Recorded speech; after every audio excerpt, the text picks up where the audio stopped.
What's up sa mga ka-good vibes? So for today's video is gusto nyo ba makatikim ng 12 inches burger?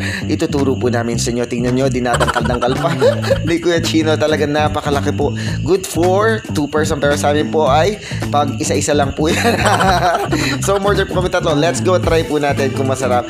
Nandito po kami sa Santa Ana, Arayat, Pampanga. At dito po yan sa harap ng Fiesta na para po siyang supermarket. So meron din, sa lampas lang po yan ng Catholic Church at bago po kayo makarating ng Iglesia ni Cristo. So Hans Giant Burger, 129 pesos lang po yan. So napakasarap at napakasulit po ng kanilang burger. So meron din po silang tinitindang pares, goto at iba pa mga putahe. So medyo nagsawa na po kami sa pares at goto, kaya po tinikman natin ang kanilang burger. Live kitchen po sila. So piniprepare po nila yung meat at kanilang sariling formula, yung kanilang burger patty at kanilang mga buns. Sila may kinukuha na po yata silang supplier.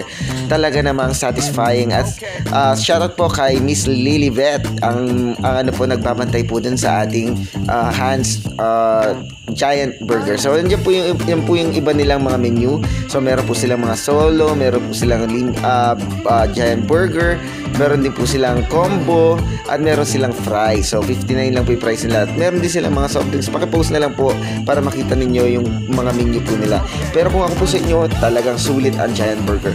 For 129, talagang matitikman mo na ang cheesy, napakasarap at napakalinamnam na burger po nila. So yan po yung nilalagay niya ay cheese. Tingnan nyo na po, hindi po tinipid sa keso. Tapos nilagyan nila ng mayonnaise. On top of bun po, nilagay po nila yung patty, tapos cheese, tapos yung mayonnaise, tapos nilagyan nila ng cucumber. Talaga namang hindi lang siya masarap, healthy pa po siya kasi fresh yung mga ginagamit nilang ingredients. Ayan po, at nilagyan din nila ng tomato, rich in lycopene, at ang ating lettuce. Ayan, talagang sulit na sulit po. Medyo manipis lang po yung medyo manipis lang po yung patty, pero napakalasa po niya. Mamaya bibigay po natin yung honest review natin. At kasi 129 lang po siya, para lang po kayong bumili ng buy one take one na dalawa. Talagang mura at sulit na sulit. Tignan nyo naman po kung gaano kalaki, para naghahati siya ng pizza. Talagang, ayan si Ate Lilibet, talagang happy sa pagsiserve niya. So yung unang burger po ay binigay po natin kay Bro Chino para makita natin yung honest review. Let's go, Bro Chino. Sure, diba? At ayan po si Bro Chino, at chinecheck po niya kung okay po ba yung burger. Nilagyan na nga po niya ng hot sauce. Ayan, talaga naman kung magbo-burger po kayo, mas masarap po talaga yung may hot sauce. At mag-upisa kayo pa po, mag-try kayo. At diba nga? Mamaya makikita ka na dito po. Mamaya makikita ka na sa ano. Opo. At sarap! At syempre si Bro Janjan naman ang papana, talaga namang napakasarap. Let's go and put some hot sauce on it. So, Wala hindi na nakakain mamaya. Wala. at medyo mahihain nga po si Bro Janjan, kaya po let's go and give our honest opinion. Let's go, sir! At sa clip na ito ay medyo maingay pa nga sa labas yung mga tunog na sasakyan. Pero let's go, pinunta naman po natin yung burger, yung experience na pagkain ng 12 inches burger. Ang sarap. Let's go and give our honest opinion. Kuya Mark, let's go! Sure!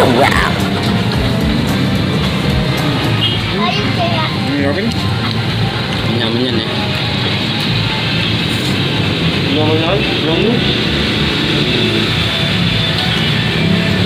Ang sarap!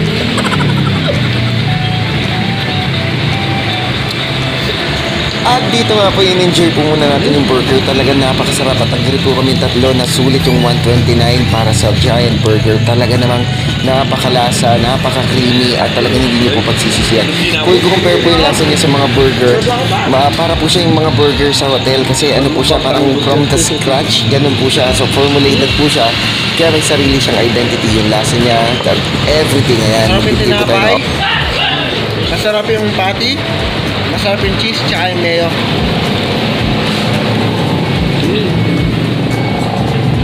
Sulit. 129 lang, no? Mabubusog ka sa sarap. Sarap. Mabubusog ka sa laki. Mga mahilig sa malaki dyan. Ito, 129 lang. Ano? Jumbo. Ayan, jumbo hotdog. Sarap.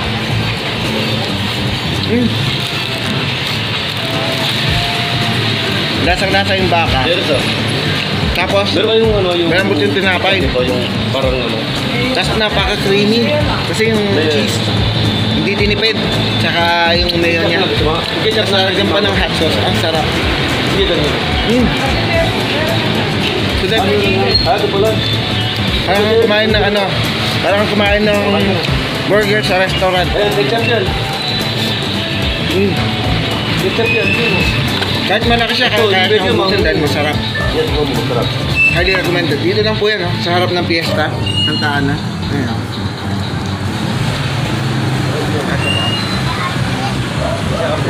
Jakap.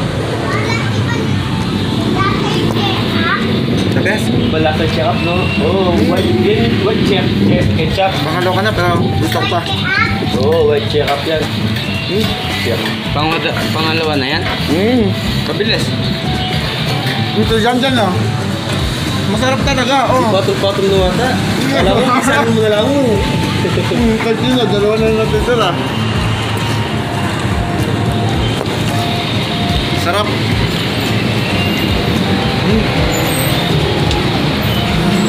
Highly recommended, ah. Sarap. Mas busy pa. God bless po.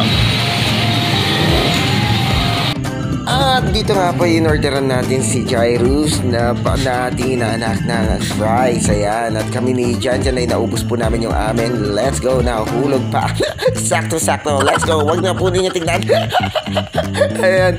At busog na busog po kami. Kami po ni Jan at naubos po namin yung amin. Si Chino nakatira ng isa at bumili po siya ng isa para sa mama niya. Ako nang pwedeng mabili si mama kasi nga po hindi po siya kumakain ng baka. Ito po ulit ang inyong Kuya Mark at si Botchog, si Chino, si Jan. Ang inyong mga ka-vibes nagsabing always good vibes lang po tayo and always make our mama and dada proud. Maraming salamat po sa panonood at ng ating mga vlog. Kung di pa po kayo nakafollow sa ating FB page ay follow na po kayo at subscribe na rin po kayo sa ating YouTube channel for more video. Maraming salamat po. God bless po. We'll see you in our next vlog. Sure rock. Bye bye. Sure rock.